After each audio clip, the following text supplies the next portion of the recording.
I was amazed to see one of the captains of industry a hostage to his chems. His curriculum vitae was perfect, a prince of the first water, yet he would explode with instant white-hot rage when he didn't get the results he wanted and would viciously tear strips off the offending patsy. We learnt to sit to his right or left at the end of the long meeting room table where it was hard to be seen. We observed that the poor saps who sat opposite him got right between the eyes every time. Konnichiwa and welcome to the Leadership Japan series, and I'm your host in Tokyo, Dr. Greg Story, President of Dale Carnegie Training Japan, and much more importantly, you are a student of leadership listening to this podcast because you're highly motivated to be the best in your business field. Today's show is brought to you by the Leadership Training for Managers course. Every organization needs more and better leadership. This course enables you to achieve that aim. In addition to all the solid leadership subjects, it also has an innovation project built into it, so it really provides high value. Host it in-house or send people to our public programs. If you have a performance or people challenge in Japan, then maybe we can help you. Contact me at greg.story, that's greg.story, S-T-O-R-Y, at dalecarnegie.com. If you would like your own access to 104 years of the accumulated wisdom of Dale Carnegie Training, then get our free white papers, guidebooks, reports, training videos, blogs, newsletters, course information, plus much, much more at japan.dalecarnegie.com. Before we get going today, our handy Japanese phrase is gochusou-sama deshita. Gochusou-sama deshita, which is what we say after we have eaten. After we've enjoyed the meal, we thank the person preparing the meal and we say gochusou-sama deshita, or we can just change it to gochusou. Gochusou. Thank you very much for the meal. Gochusou. Polite way of saying it, gochusou-sama deshita. Thank you for the meal. Gochusou-sama deshita. Gochusou-sama deshita. Gochusou-sama deshita. Thank you for the meal. Now, this is episode number 164, and today our title is Leaders, Get Off the Chems. Our cave-dwelling ancestor past is still with us today. Rather than saber-toothed tigers, though, we are reacting to anyone who argues with us or seeks to deny us what we want.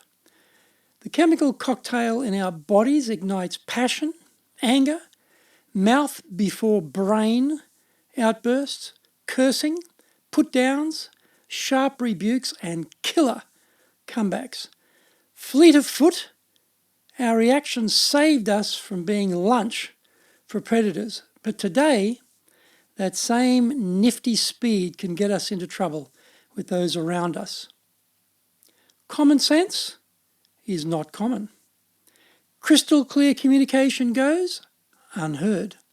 The obvious is not obvious. There are no shortages of things in our leader world which can set off a chemical chain reaction in us that we can come to regret.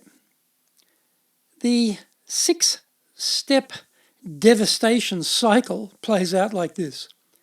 Event, something happens. Interpretation, emotional response, physical response, attitude response, and effect. Event triggers can be mistakes, stupidity, something said, overheard, or reported, interactions with others, or a business crisis. Our speed is astounding. We react in a nanosecond, but we regret at leisure. Once the chemicals kick in, we are off. So to maintain control, we need to stop the chain reaction before it ignites.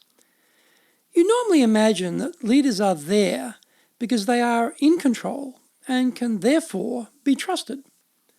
Someone who can't control their own emotions isn't usually someone we want running anything, let alone big corporations worth very large sums.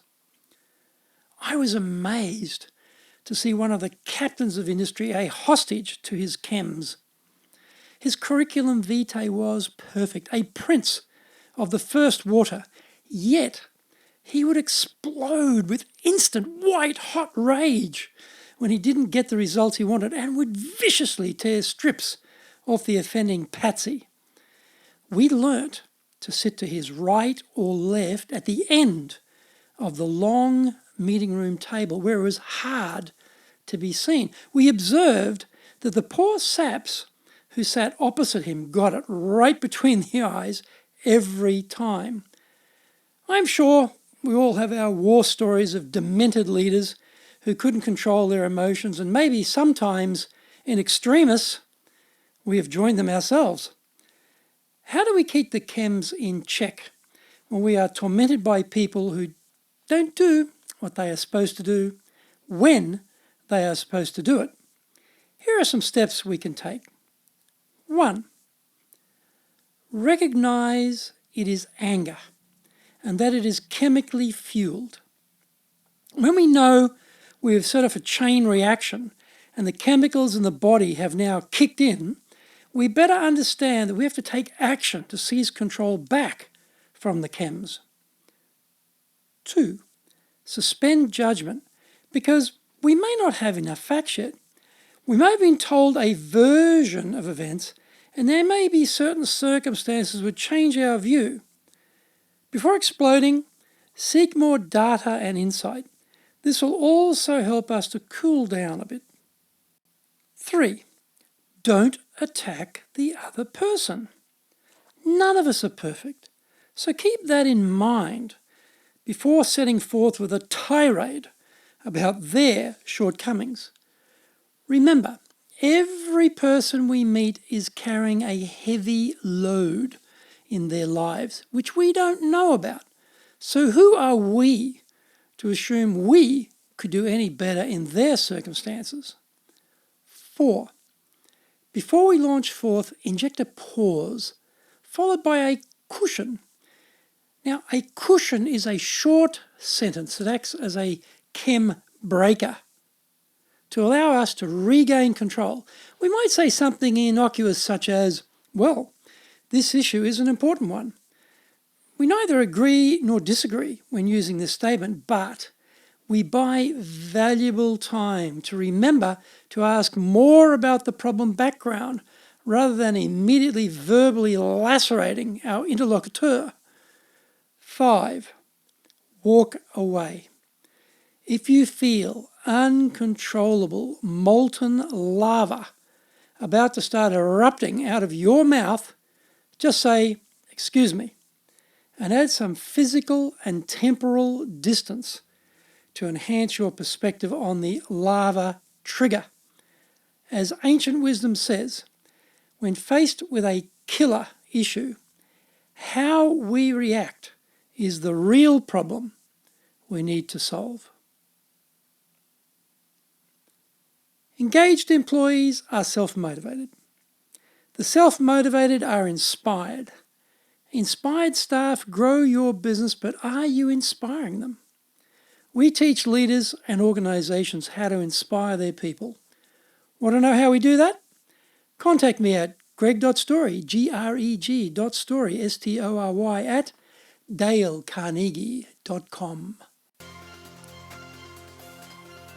Thank you for joining the Leadership Japan series, and we hope you enjoyed today's show, brought to you by the Leadership Training for Managers course. As mentioned, if you have a performance or people challenge in Japan, then maybe we can help you.